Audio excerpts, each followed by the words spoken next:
proyecto ligadas a los costos de fabricación. Una primera decisión es la decisión de fabricar o comprar.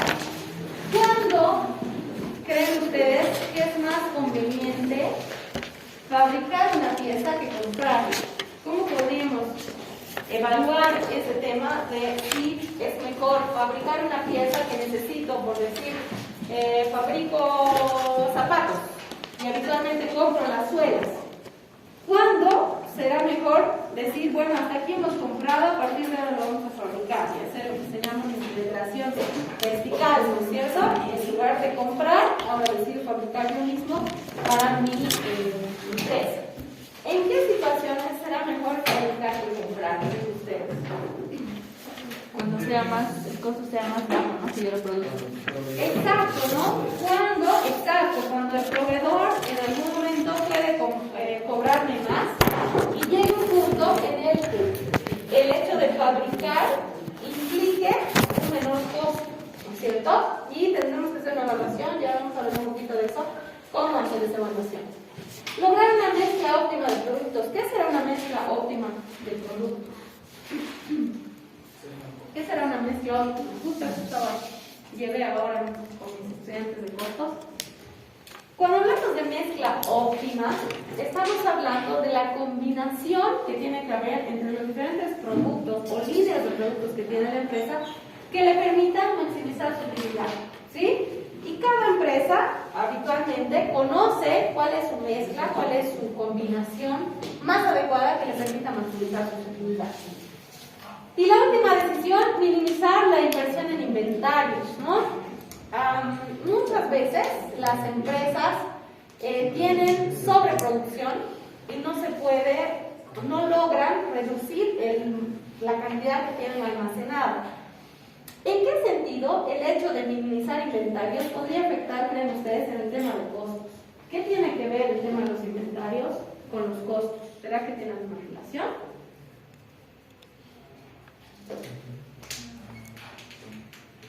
¿Cuál será la relación que hay entre minimizar, como dice ahí, los inventarios con los costos?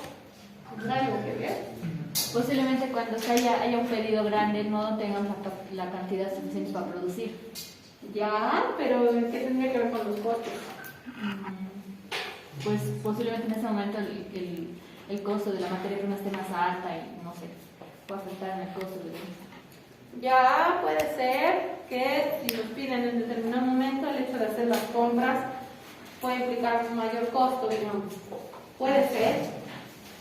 ¿En qué otras situaciones sí? Si no el inventario no sabían, digamos, qué productos ya hay, pueden hacer algo que ya igual.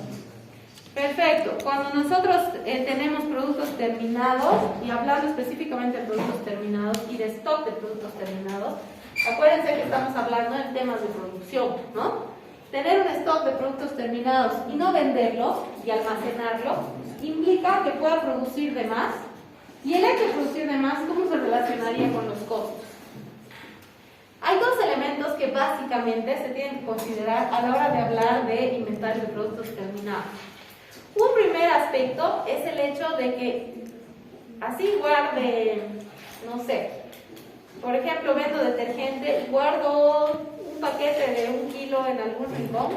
Ese rincón tiene un costo, ¿no es cierto? Que puede ser un costo de alquiler, si es que estoy pagando un alquiler, o un costo de oportunidad, porque podría poner otra cosa ahí, o alquilarlo para que otra persona ponga algo ahí y yo reciba algún dinero, ¿no es cierto? Entonces, el hecho de tener productos o materias primas guardadas implica un costo de almacenaje, por un lado. Por otro lado, y algo muy importante, es el tema sobre todo de los productos perecederos. Muchas empresas tienen que manejar, pero con pinzas, el tema de sus inventarios, porque si en determinado tiempo no logro mover ese inventario y deshacerme de ese producto, y ese producto pasa su fecha de vencimiento, no sirve más. Es una pérdida total para la empresa porque perdemos el capital de ese producto y además no generamos ninguna utilidad, que era el objetivo, ¿no es cierto? Exacto. Entonces, en esos casos, hablamos de que es muy importante, hablando en términos de costos, es definir de manera adecuada el nivel de inventario tanto de materias primas como de productos terminados que deberíamos usar. Ahora, volúmenes de producción, nos enfrentamos a lo que se conoce como una función de costos. Algo ya habíamos visto en el capítulo 3, si no me equivoco, de lo que era la función de costos. Aquí tenemos una tabla donde vemos la relación que existe a diferentes niveles de producción, 0, 1, 2 hasta el 10, y lo que sucede con cada uno de los diferentes tipos de costos. Ahorita vamos a analizar cómo es que hemos llenado esta tabla y cómo vamos a ir calculando y qué efecto tiene y qué decisiones podemos tomar en función de una tabla de costos como es esta. ¿Sí? Lo primero que tenemos que considerar es que el costo fijo, dentro de lo que se conoce como rango relevante, se va a mantener constante. En este caso, estamos hablando de un costo fijo que es de 800 bolivianos, independientemente, y esto es muy importante, si no produzco ni una unidad, o si produzco 10, el costo fijo va a ser el mismo. Algo muy importante, bueno, vamos a ir viendo ahorita columna por columna, pero igual se los adelanto, es que cuando no tenemos ni una unidad de producción, los costos variables totales van a ser 0, pero los costos fijos, así no produzcamos nada, de todas formas los tenemos que pagar, ¿no? Y ese es un tema también que las empresas deben considerar a la hora de decidir un paro, ¿no? En la pandemia, por ejemplo, ese costo fijo se tiene que pagar igual, aunque no hemos producido hasta meses, ¿no? Y se ha tenido que pagar. En este caso, entonces, tenemos un costo fijo total de 800 bolivianos. Tenemos un costo variable total, y ahora vamos a calcular, o vamos a ver cómo se calcula ese costo variable total, que en este caso, para una unidad es igual a 120 para una unidad. Para 2 unidades se duplica, ¿no es cierto? Y vamos a ir viendo, si ustedes comparan en esta tabla, y ahorita vamos a hacer ese ejercicio, de cómo se ha calculado este costo variable total. Hay un nivel en el que podemos empezar a hacer economías de escala, que es este costo variable total. Hay un concepto que, bueno, no lo he puesto aquí, pero que debemos conocerlo, que es el costo variable unitario. ¿Sí? ¿Qué es el costo variable unitario en términos así conceptuales? ¿Alguien tiene alguna idea de qué es el costo variable unitario? Porque lo que nos muestra ahí es el total, ¿no? Pero ¿qué será el costo variable unitario?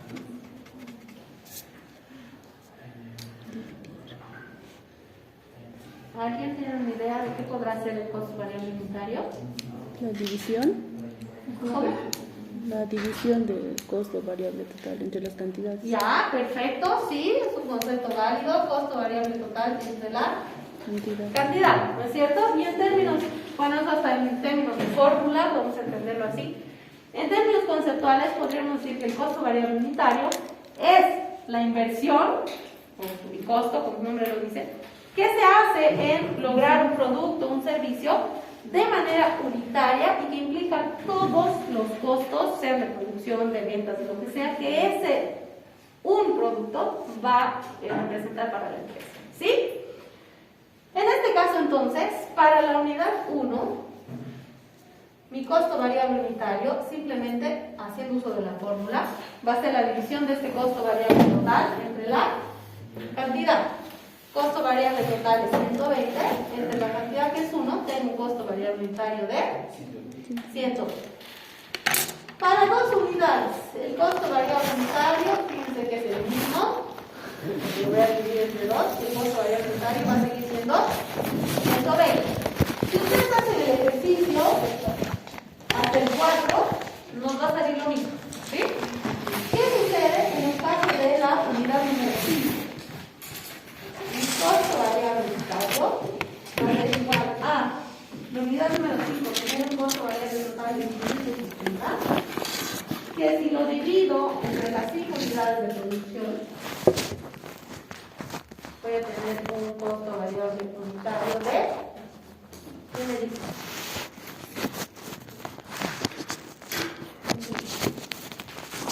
116. ¿Qué ha sucedido aquí? ¿Y por qué acá tenía siempre 120, pero de repente en la unidad 5 se convierte en 116? Exacto, economías de escala, ¿no?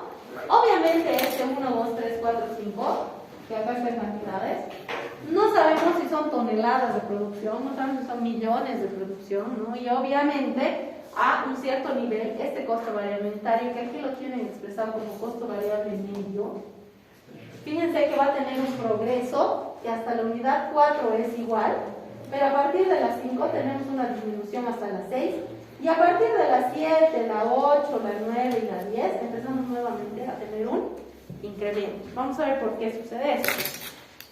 Habitualmente, las empresas a ciertos niveles de producción y si están dentro de su capacidad pueden enfrentar costos variables y hacer economías de escala hasta cierto límite. No podemos hacer economías de escala de manera infinita y siempre lograr menos, ¿sí? Dependerá, como dice ahí, de la función de costos de la empresa para saber hasta qué nivel sería conveniente, desde el punto de vista de los costos variables, aumentar la productividad, ¿sí? Si solamente viéramos esta columna, que es la columna de costo variable medio, que acá yo se lo he puesto como el costo variable unitario, ¿qué nivel de producción ustedes le recomendarían a esta empresa? Y aquí está la columna del costo. ¿Por qué la 6? 103. Es la que tiene un costo variable unitario más bajo, ¿no es cierto? Si analizamos desde el punto de vista de los costos variables. Pero los costos fijos igual disminuyen. Ahí vamos a ir. Por el momento solamente estamos viendo la parte de los costos variables. Los costos fijos todavía no los hemos analizado. Los costos totales, ¿a qué será igual el costo total? A la sumatoria ¿de qué?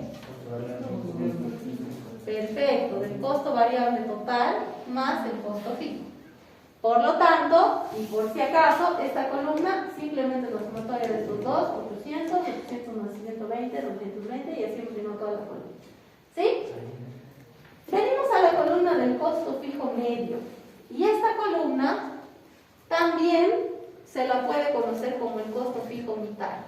Y ahí es donde más se evidencia el tema de las economías de escala. ¿A qué sería igual este costo fijo unitario o lo que es lo mismo aquí, el costo fijo medio? ¿Cómo calculamos ese valor? Dividiría. ¿Cómo sería? Más o menos es la misma idea. ¿El costo fijo medio? Sí. Es la división del costo fijo total entre las cantidades. Perfecto, costo fijo total en la cantidad, que si ustedes se fijan es exactamente lo mismo que muestro aquí. ¿Sí? La idea del unitario medio siempre va a ser la misma. ¿Qué sucede con este costo fijo medio? Por ejemplo, cuando es 1, dividimos, ¿no? El costo fijo total entre 1 me da 800. El costo fijo total entre 2 me da 400. ¿Qué pasa con este costo fijo medio? Fíjense que este costo fijo medio va reduciendo cada vez más. Sobre todo en este tema de los costos fijos es que nosotros vemos la aplicación de lo que son las economías de escala. Porque en este caso, y salvo que me salga del rango que me permite este costo fijo total producir, obviamente con estos 800 bolivianos no puedo producir millones y millones y millones indefinidamente, ¿no es cierto? Estos 800 van a tener un límite también. En este caso, todavía no ha llegado al límite. Y los 10 están dentro de lo que todavía puedo producir con estos 800. Y mientras esté dentro de esos límites, siempre va a tener una tendencia a reducir en la medida que produzca más. ¿En qué ejemplo práctico podemos ver eso? Y yo uso siempre ese ejemplo para entender el concepto de lo que es el costo fijo medio. Si por ejemplo yo produzco botellas de agua, ¿sí? ¿Qué máquinas? Bueno, no sé, nos vamos a inventar que entre la depreciación de máquinas y las instalaciones y demás, vamos a decir que vamos a tener un costo fijo total de, no sé, me voy a inventar 1000 bolivianos, por decir algo. Y esto por mes, ¿ok? Que eso incluirá seguramente las depreciaciones, mano de obra fija, lo que ustedes quieran, de un costo fijo de 1000 bolivianos al mes. Fabrico botellas de agua, ¿sí? Resulta que el mes de enero, la producción de botellas de agua han sido, no sé, 1000 unidades también. Y el mes de febrero, porque, no sé, por cualquier motivo, hemos producido solamente 500. Pero el mes de marzo nos hemos puesto las pilas y hemos producido 2000. ¿Sí? ¿Qué va a pasar con el costo fijo unitario o lo que también se conoce como el costo fijo medio? Para el mes de enero, el costo fijo unitario para el mes de enero, usando esta fórmula, va a ser igual. ¿Cuál es el costo fijo del mes? De todos los meses. 1000, ¿no es cierto? Este va a ser el costo fijo que todos los meses tengo que cubrir. Así como aquí estábamos cubriendo 800 siempre, aquí también debo cubrir 1100. ¿Cuál ha sido la producción del mes de enero? ¿Qué cantidad hemos producido? 1000 unidades. Por lo tanto, el costo fijo unitario del mes de enero es igual a 1. ¿Qué significa ese 1? Significa que cada una de estas botellitas que he producido y he vendido en el mes de enero tiene que aportar con un boliviano para poder cubrir estos 1000. ¿Ok? Eso es lo que ha pasado el primer mes. Vamos a ver qué ha pasado y cuál sería el costo fijo unitario el mes de febrero. Tomamos otra vez el costo fijo del mes, porque todos los meses voy a tener ese mismo costo fijo, y lo divido entre la producción del mes de febrero, que han sido 500 unidades. ¿Cuál sería el costo fijo del mes de febrero? Perdón, el costo fijo unitario del mes de febrero. 1.50. 2, ¿no es cierto? Sí. ¿Qué significa? Que en el mes de febrero, cada una de estas botellitas tenía que aportar con 2 bolivianos para poder cubrir el costo fijo. ¿Qué ha pasado el mes de marzo? También tenemos 1000 de costo fijo, pero la producción del mes han sido 2000 unidades. Por lo tanto, 1000 entre 2000 me da. ¿Qué significa esto? Que cada una de estas botellitas tiene que aportar el mes de marzo con 50 centavos para poder cubrir los costos fijos. ¿Qué quiere decir eso y cómo lo entendemos? Y fíjense que eso se está cumpliendo en la tablita que tenemos allá. Que en la medida en que yo produzca más, que el mes de marzo es el mes que más he producido, cada botellita tiene que aportar menos. Porque como son más botellas, cada una aportando menos va a lograr cubrir el total de los costos fijos. ¿Sí? Ahora, obviamente, si en algún momento, por ejemplo, estos 1000 me permiten producir solo 1500 unidades y yo quiero producir 2000, seguramente ya no serán 1000, ¿no? Tendré que aumentar, porque ya la capacidad tendré que aumentarla y eso implica un mayor costo, ¿no? Pero en este caso, y dentro de los límites, esta sería la manera en que entendemos por qué tenemos esta tendencia de disminución de costo fijo cuando logramos producir más. ¿Sí? ¿Se entiende la idea? Ok, entonces de esa manera hemos completado esta columna del costo fijo medio, el costo variable medio ya lo hemos visto, y ahora aquí tenemos otro concepto que es el costo medio total. ¿Qué es el costo medio total? Más o menos sigue también el mismo criterio y también podríamos llamarle el costo total medio o el costo total unitario si quieren, que sigue otra vez la misma tendencia de lo que hemos hecho. ¿A qué sería igual el costo total unitario? A la división del costo total entre la cantidad, ¿sí? Con la misma idea, hacemos lo mismo con el variable, con el fijo y con el total. Entonces, por ejemplo, vamos a hacer uno de ellos, a ver este. Tengo un costo total de 1280 para producir 4 unidades. Entonces voy a calcular el costo total unitario para 4 unidades. Tenía 1280 entre la cantidad que era 4. El costo total unitario sería igual a 330. ¿Sí? Y esa es la manera en que se ha calculado toda esta columna, ¿no? Fíjense aquí tengo 300. Ahora, hace un momento dijimos que si usamos el criterio del costo variable, el nivel más recomendable de producción sería 6, ¿no es cierto? Si tomamos el criterio del costo fijo, ¿cuál sería el más recomendable? 10. Porque es el que tiene menor costo. Ahora, si tomamos en cuenta el criterio del costo total medio, o del costo medio total, o del costo total unitario, como le quieran llamar, ¿cuál a ustedes les parece que sería la opción más indicada? 9, ¿no es cierto? Que tiene el costo medio más bajo. Pero fíjense que este 9 no coincide con este 6 que habíamos hablado del costo variable. Por eso es tan importante que consideremos las dos partes. No solo el costo fijo, y no solo el costo variable, sino la combinación de ambos. ¿Sí? Ahora, aquí tenemos un otro concepto que se conoce como costo marginal. ¿Qué será el costo marginal? Ahí en esa tablita, ¿qué notan que hay en la secuencia de este costo marginal? ¿Cómo se habrá calculado?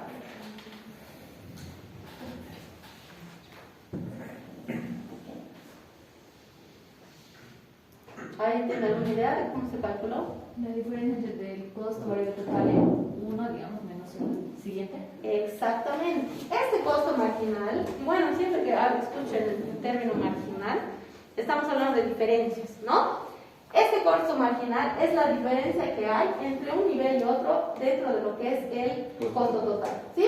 En este caso, por ejemplo, de 800 a 920 hemos tenido un incremento de 120.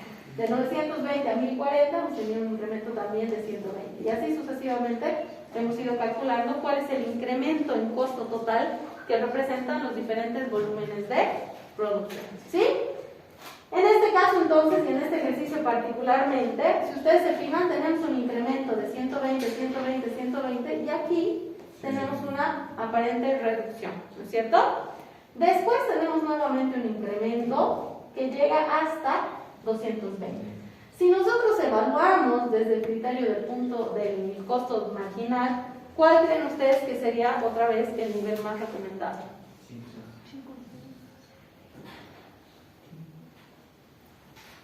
5 Y 6. y 6 que tienen el menor incremento en costo, ¿no es cierto? Ahora, cuando nosotros tenemos que tomar la decisión de cuál de ellos es más conveniente, es importante tener una visión global y también conocer cuál es el objetivo que tiene la empresa a la hora de elegir su función de costo, ¿no es cierto? También tendrá que ver la función de demanda para saber que capaz lo más conveniente desde el punto de vista, digamos, del costo marginal es aquí, pero si mi cantidad demandada está por acá, tendré que analizar si prefiero utilizar el criterio del costo marginal o el del costo total medio. ¿Sí? ¿Se entiende, chicos? Por si acaso este cuadro y toda la explicación también la tienen en el texto, en el libro de Zafar, que está en el sílabo, así que también lo pueden obtener de ahí. ¿Sí? Nos vamos a otro concepto que forma parte también de todo lo que es el costo, donde hablamos de lo que es la relación costo-volumen-utilidad. ¿Qué es la relación costo-volumen-utilidad? ¿O qué nos muestra?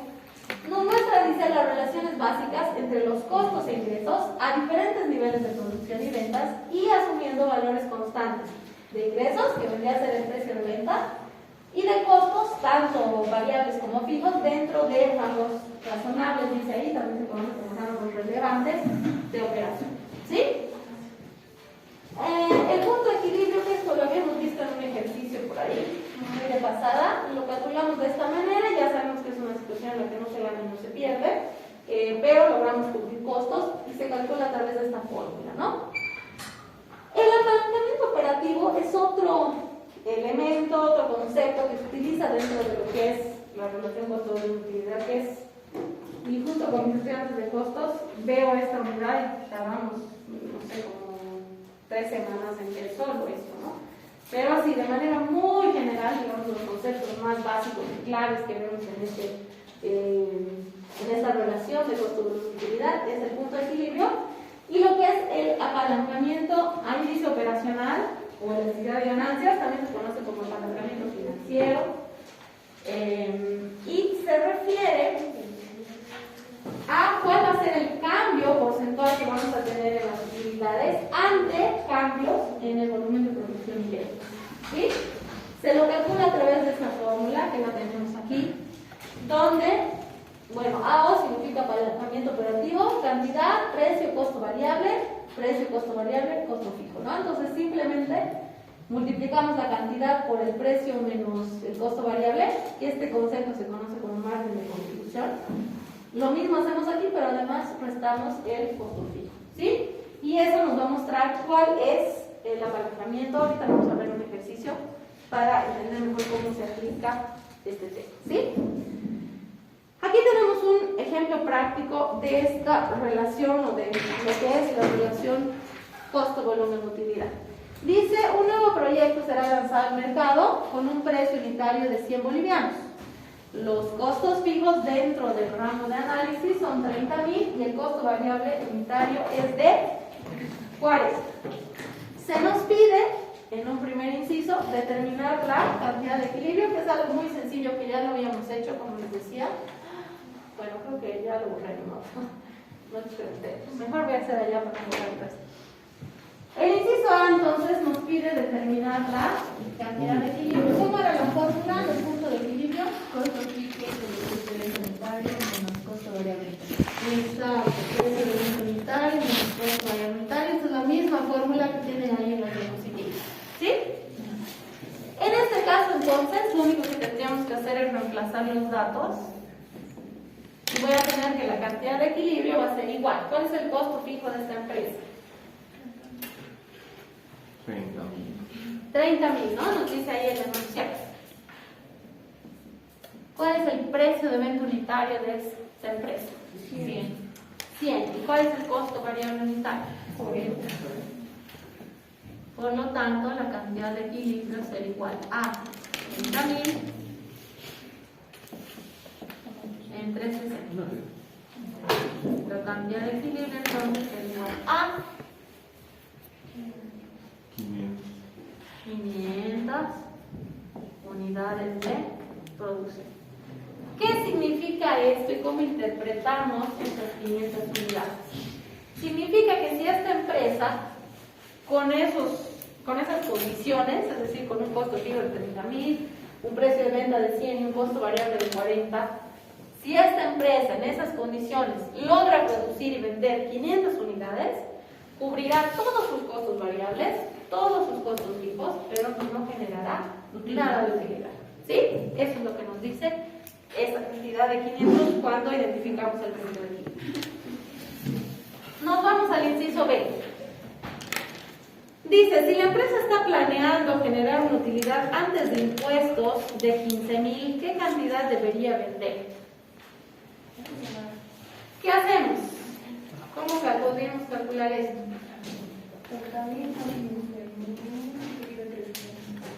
Perfecto.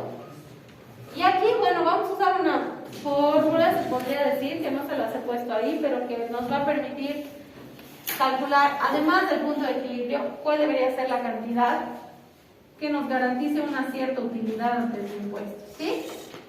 Sería costo fijo más la utilidad antes de impuestos que queremos alcanzar sobre el precio de venta unitario menos el costo variable unitario, que es básicamente lo mismo, pero sumado a la utilidad.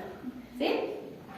Y a través de esta fórmula podremos calcular cuál es la cantidad que nos garantice ese nivel de utilidad. Costo fijo entonces, ¿cuánto teníamos? 30.000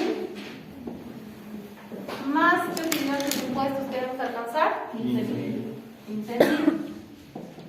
Nuestro precio y nuestro costo se mantienen, va a seguir siendo 100 menos 40. Por lo tanto, la cantidad que me garantice ese nivel de utilidad será 750 unidades.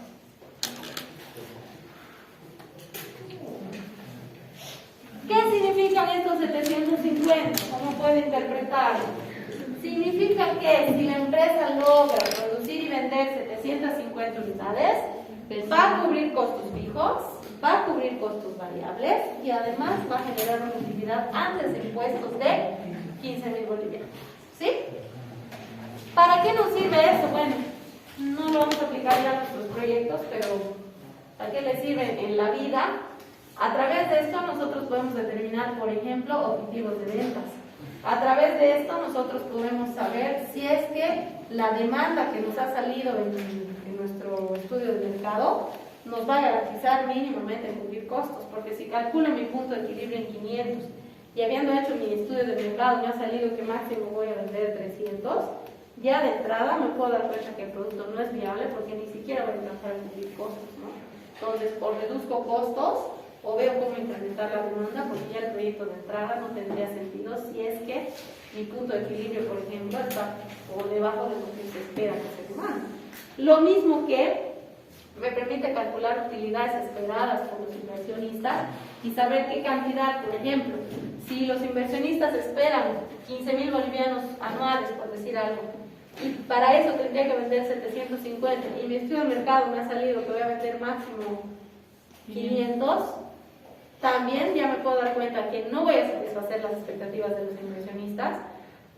Podría ser en algún caso, si no son inversionistas y tengo que amortizar una deuda, no voy a poder amortizar esa deuda y por ende el proyecto no sería viable. ¿Sí?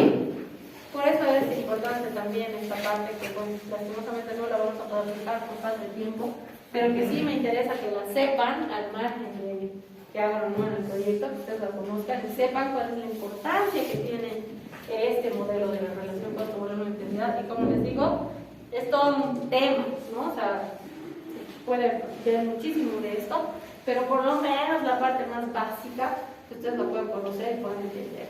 ¿Sí? Vámonos al último inciso, a no ser que alguien tenga alguna duda, alguna pregunta. ¿Hasta aquí? ¿Todo bien? ¿Ok?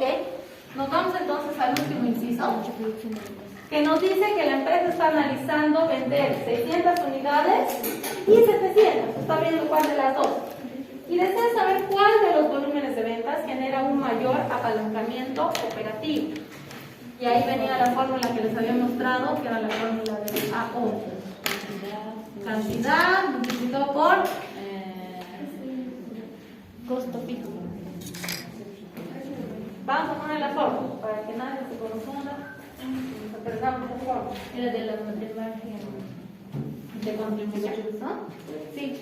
Aquí al igual entonces, precio de venta menos costo variable Unitario. sobre Cantidad por el precio de venta menos costo variable menos costo fijo. Exacto.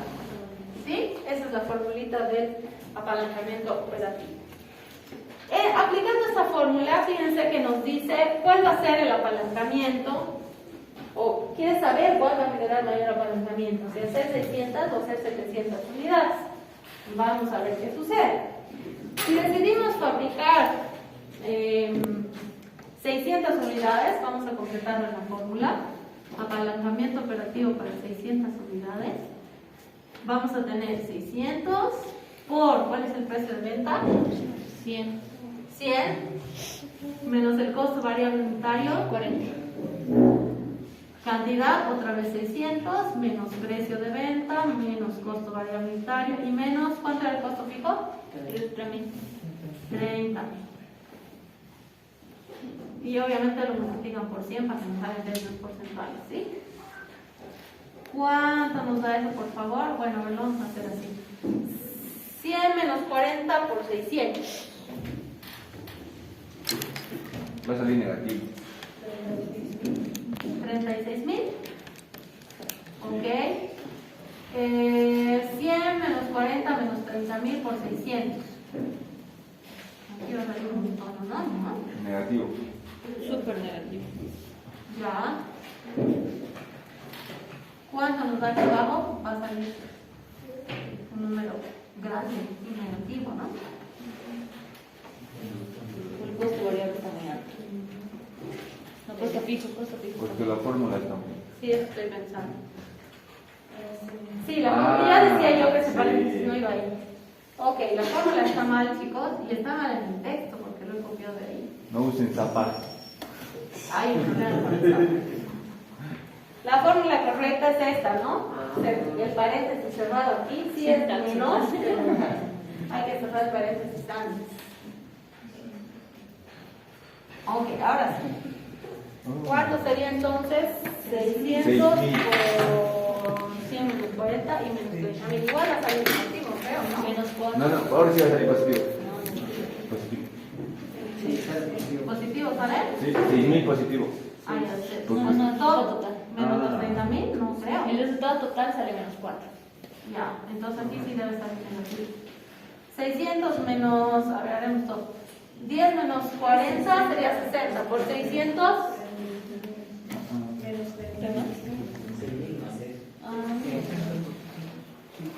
es que ahí ya se tiene el resultado. ¿Por qué es 36.000 menos 30.000? 6. Ah, ya, aquí sale 30.000. Sí. No. No, 36.000. 36 Menos 30. Ah, claro, porque eso me iba arriba. Ok, entonces el apalancamiento operativo para 600 Sí. igual a 36.000, como está ahí, el repuesto. Por lo tanto, el apalancamiento operativo para 600 sería igual a 6. Muy bien. Hacemos exactamente lo mismo para 7. Bueno, ya lo tienen ahí resuelto ustedes, pero igual vamos a ver cómo se hace. ¿Y ese 6 qué significa? Ahorita vamos a interpretar. ¿No tienes explicación? Es lo que tomamos de los estudiantes.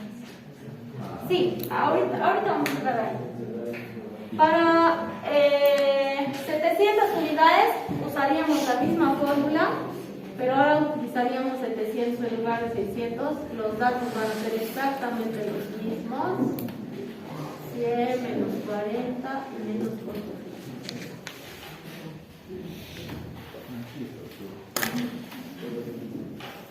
Aquí, perdón, costo fijo es 30.000, ¿no?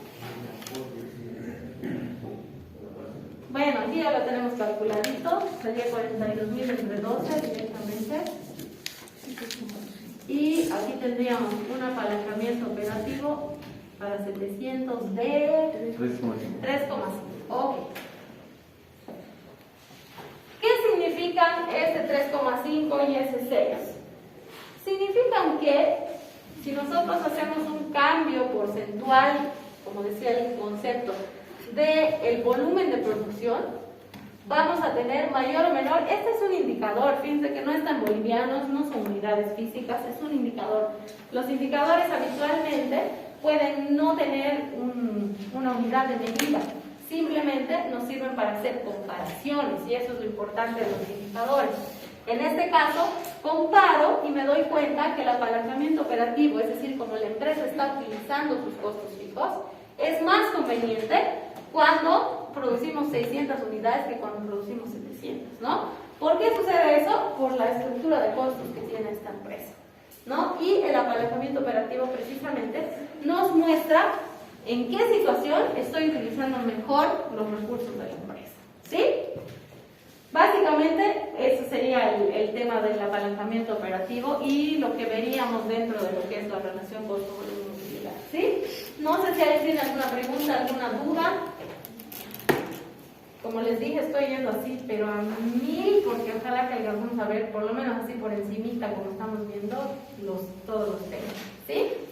¿Alguna duda hasta aquí, antes que entremos a la determinación de precio? Ok. Nos vamos entonces a lo que es la determinación del precio de venta. Si bien este tema, ustedes ya lo tienen en el capítulo 2, si no me equivoco, donde tienen que definir promoción, precio y plaza, ¿no? Las 4 P's. En ese punto ustedes ya tendrían que haber definido precio. ¿Qué tendríamos que haber hecho en este otro punto si hubiéramos hecho la parte financiera? Una cosa es lo que el mercado está dispuesto a pagar y lo que el consumidor nos dice que puede pagar, y otra es hacer el análisis de costos y ver si realmente vamos a poder. Y este es el otro elemento que podría determinar si un proyecto sigue adelante o no. ¿Por qué? ¿Qué tal si el mercado me ha dicho que el pollo a la braster, como cuesta 10 en todas partes, lo tengo que vender a 10 también? Pero resulta que cuando yo analizo costos, no, ni siquiera cubro costos vendiendo a 10. ¿Qué es lo que hacen la gran parte de las caseritas que lastimosamente fracasan? Y algunas no fracasan muy pronto, algunas se pasan años subvencionando un proyecto, digámosle así, que no les genera utilidades, que les genera pérdidas. Pero, creo que ya les comenté, yo siempre hago un trabajo de aplicación justo en materia de costos. Y hay situaciones en las que cuando las señoras han visto, por ejemplo, en las tiendas de barrio sucede mucho eso, que la señora trabajaba así de 6 de la mañana a 12 de la noche, creo, por poco, y era una esclava prácticamente porque no se pagaba sueldo a sí misma, porque era en su casa, porque además recibió un sueldo de rentista, pero ella no se daba cuenta que ese sueldo de rentista lo terminaba invirtiendo en su tienda y que todos los meses tenía pérdidas. Y cuando justo mis estudiantes de costos hace años fueron a hacerle el análisis, le dijeron, señor, usted está perdiendo dinero, ¿no? O sea, no alcanza ni a cubrir su punto de equilibrio. Y ella ahí recién dijo, con razón, mi sueldo no me alcanza, ¿no? O sea, yo recibo mi sueldo de rentista, pero siempre estoy ahí, siempre tengo que ponerle mi sueldo para la tienda, ¿no? ¿Por qué? Porque estaba en pérdidas y ella no se daba cuenta. Tenía 4 refrigeradores, pagaba un montón de luz, o sea, era súper pérdida y la señora no se daba cuenta, ¿no? Entonces, muchas veces, cuando nosotros hacemos el análisis de costos, esta parte que es importante, va a ser determinante para que nosotros podamos hacer de manera adecuada el cálculo del precio de venta, ¿sí? Obviamente, aquí viene unos aspectos importantes que debemos considerar. Bueno, aquí lo puse como costos, que es súper importante, que muy pocas veces, lastimosamente, se hace un análisis serio de lo que son los costos a la hora de determinar precios. Como les digo, si el pan lo venden a 50 centavos, yo también lo voy a vender. Si me sale o no, muchas veces ni sé, pero como así tiene que ser, es el precio que le pongo, ¿no? Y a veces los costos nos han analizado y estamos a precio. La estrategia competitiva, ¿no? Si estamos apuntando a tener un producto que va a ser diferenciado, que va a ser único, que va a ser diferente, tenemos que apuntarle también a tener un precio que esté por encima del promedio del mercado, ¿no es cierto? La elasticidad de la demanda. Si otra vez el ejemplo del pan, si yo veo que haciendo pan todo el mundo lo vende a 50 centavos y yo analizando costos veo que no me sale, que mínimo debería venderla a 60, vender a 60 cada pan, ¿será que vale la pena salir al mercado? ¿Por qué no? Porque justamente aquí entra este concepto de lo que es la elasticidad de la demanda, que debemos haberlo visto en microeconomía y que así de pasito igual lo hemos visto conmigo.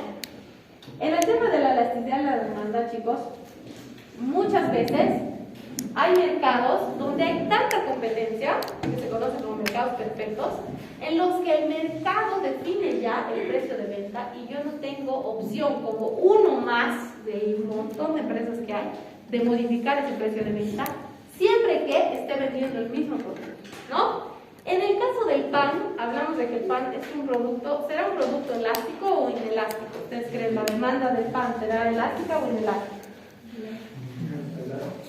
Sumamente elástica, ¿no? Porque si el pan cuesta 50 centavos y mañana le suben a 60, paro nacional, huelga y todo, porque tiene que volver el pan a 50 centavos, ¿no es cierto? ¿Por qué? Porque es un bien de sumamente básica necesidad, ¿no es cierto?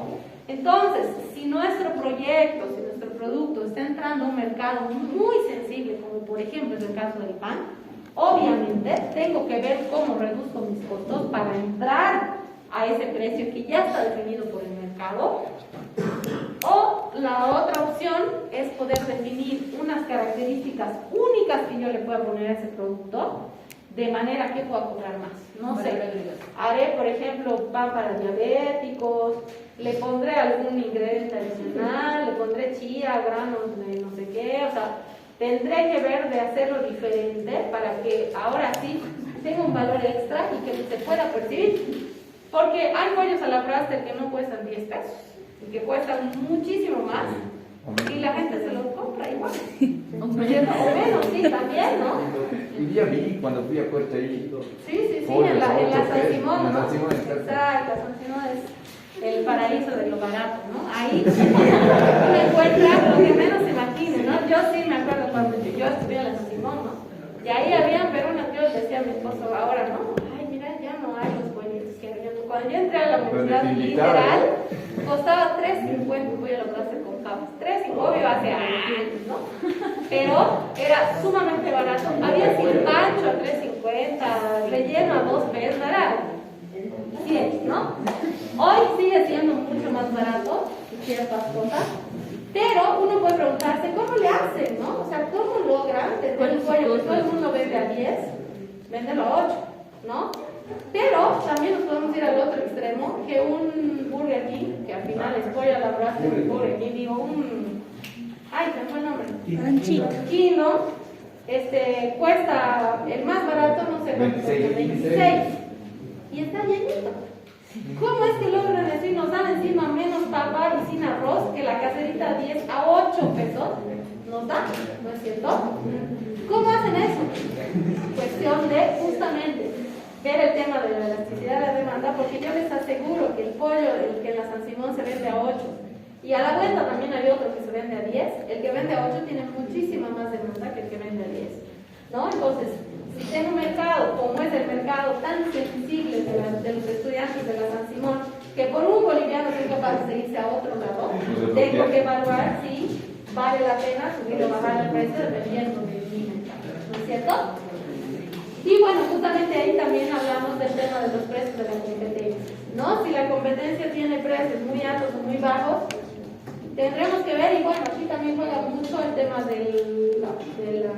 lo que se llama las fuerzas invisibles del mercado, ¿no? De cómo el mercado va a ir entrando en un equilibrio y que vamos a encontrar un precio que sea normalmente, si estamos en mercados de mucha competencia, el mínimo aceptable, ¿no? Por eso el pollo a la brasa en la mayoría cuesta como 10, 12, ¿no?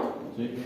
Pero más ya tiene que tener algo extra, como estos pollos, no sé, panchita o cualquier otro, que ya tiene algo extra que le permite cobrar más, aunque vende igual pollo con arroz y papas, ¿no? Pero con alguna cosa adicional. Entonces, también importante para determinar el precio de venta es analizar qué está haciendo la competencia. ¿Qué métodos tenemos para determinar el precio de venta? Hay varios, pero vamos a ver dos. Uno es sumar un porcentaje sobre el costo. ¿Qué será CUP? ¿Quién me dice? Costo unitario de producción. Exacto, sumar un porcentaje entonces sobre el CUP o también sobre el valor de ventas, que ahorita vamos a ver cómo se hace. Y una otra opción es determinar un margen de contribución requerido, ¿no? Si, por ejemplo, los inversionistas me dicen por cada una de estas botellas quiero que se genere un margen de contribución de 46 centavos, pues automáticamente yo ya sé que a este CUP le tengo que sumar 46 centavos y ese va a ser su precio de venta, ¿sí? Y obviamente ahí juega también el tema de los impuestos, ¿no? Que tendré que sumar, y vamos a ver si se acuerdan cómo se sumaba el tema de la factura y del famoso 87% y demás. ¿Qué es lo que debemos añadir? ¿Sí? Aquí tenemos un ejemplo entonces, donde hay una empresa que tiene un CUP de 25. Ni me he detenido a analizar cómo nos calculaba ese 25, porque eso creo que sí han llevado todo un semestre en la materia de costos, ¿no? Toda la materia de costos 1 solamente se aboca a llegar a ese valor, ¿no? Dentro de ese valor, que es el costo unitario de producción, incluimos varias cosas. Creo que en algún momento ya hablamos también de esto. Solo para recordar, ¿qué se incluye dentro del CUP? Mano de obra. Costo unitario de producción. Habían tres grandes grupos. Mano de obra. Mano de obra directa. ¿Qué más? Material directo. Gastos operativos. Y los GIF. Dentro de estos GIF tenemos la mano de obra indirecta. Eso, material indirecto. Y otros, ¿no es cierto? Que ahí entra la depreciación, limpieza, etcétera, siempre que estén relacionados con el área de producción. Digamos que haciendo todo este análisis, que como les digo, es trabajo de un semestre aprender a hacerlo y puede tomar mucho tiempo calcularlo para un proyecto. Digamos que hemos hecho todo el trabajo y hemos llegado a un costo unitario de producción de 25 bolivianos. En el inciso A se nos pide determinar el precio de factura si deseamos obtener una utilidad sobre costo del 15%. Obviamente este costo se refiere al costo unitario de producción, ¿no? Sí. Entonces, en el inciso A, que nos pide obtener un 15% sobre costo, ¿cómo podríamos hacer para calcular el precio y además el precio de factura, ¿no? Eso es algo que debemos determinar. ¿Cómo hacemos? ¿Se acuerdan? Porque en costos 1 posiblemente también han aprendido a hacer eso, creo. Solo costos uno lleva. Pero en costos 1 se llega a justo a eso, es lo último que se lleva en costos 1. Ya. Ya. Muy bien. Acá nos dice Raquel lo que podemos hacer para calcular el costo o el precio de venta, todavía sin factura, así que no le voy a poner la F. 25. Va a ser igual al CUP Más. más un 15% de ese mismo CUP. ¿no es cierto? Porque me dice que tenga esa utilidad. Por lo tanto, el precio de venta será igual a, mi CUP es 25. ¿Cuánto es el 15%? O vamos a ponerlo así, 15% de 25. Más, ¿cuánto es el 15% de 25? 3.75. 3.75. El precio de venta entonces sería 28,75. Este, por si acaso, sería el precio que utilizo, solo recordándoles, para el estado de resultados, ¿no es cierto? Este valor por cada unidad vendida, este valor va a ir como ingreso al estado de resultados. Pero este no es el precio de factura, ¿no es cierto? ¿Cómo hago para calcular el precio de factura? Hay varios métodos, no sé cuál han aprendido ustedes. Es similar a ese anterior. El precio de venta más el precio de venta por el impuesto. 13 sobre 87. Ya, a ver, precio de venta facturado entonces sería ese valor. Sí. A ver cómo lo aprendió ustedes, 28,75. ¿Qué le sumo? 28 es Ya. por 87. Ok, bueno, es una moneda también. ¿Cuánto nos da esto? 23,05. 33. Se supone que si multiplico esto por 0,87 me debería devolver este valor. ¿Me di cuenta? Sí. Ok, está correcto. Hay otra manera de hacerlo, vamos a ver con el siguiente otro método. Hay N métodos, aquí siempre me gusta preguntarles porque les enseñan unas maneras que a mí parecen son súper complejas, pero bueno, me gusta preguntar. Vamos a, ahorita les voy a explicar cómo hago yo, que me parece mucho más sencillo. ¿Ok?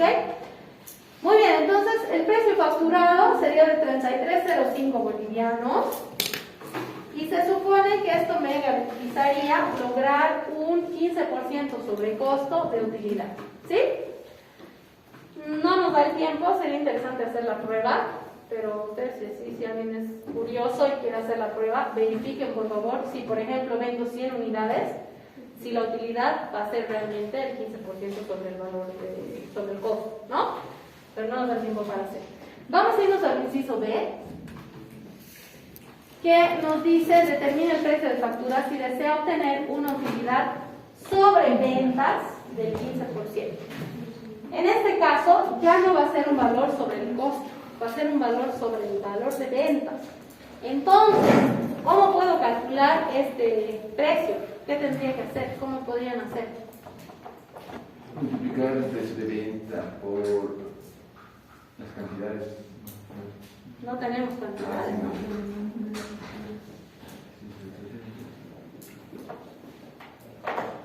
Si fuera el 15% y sumarle. Ya, pero ¿cómo le sacamos si no tenemos el valor, no? Aquí dice que el precio de factura deseamos obtener una utilidad sobre ventas y estas ventas van a estar en función justo de ese precio, ¿no? Entonces, ¿cómo calculamos? Pero es sobre ventas, no sobre costo. Aquí hemos hecho sobre costo. Pero en el caso de que sea sobre ventas, ¿cómo hacemos? Una ecuación, sí. A ver, queremos que el precio de venta, dice ahí, sea igual a, bueno, de hecho tenemos un CUP que tenemos que cubrir, ¿no es cierto? Y entonces, a ver, la utilidad se supone, hablando en términos unitarios, va a ser este precio de venta menos el CUP y eso me da la utilidad. En realidad no, habría que restar el costo fijo y demás, pero vamos a hablar que fuera la utilidad bruta en ventas, ¿no? Nos vamos a referir a eso. Entonces, aquí estoy diciendo que el precio menos el CUP me tendría que generar una utilidad. Acá me está diciendo que esa utilidad quiero que sea el 15% sobre las ventas. Esto quiero que sea el 15% sobre las ventas.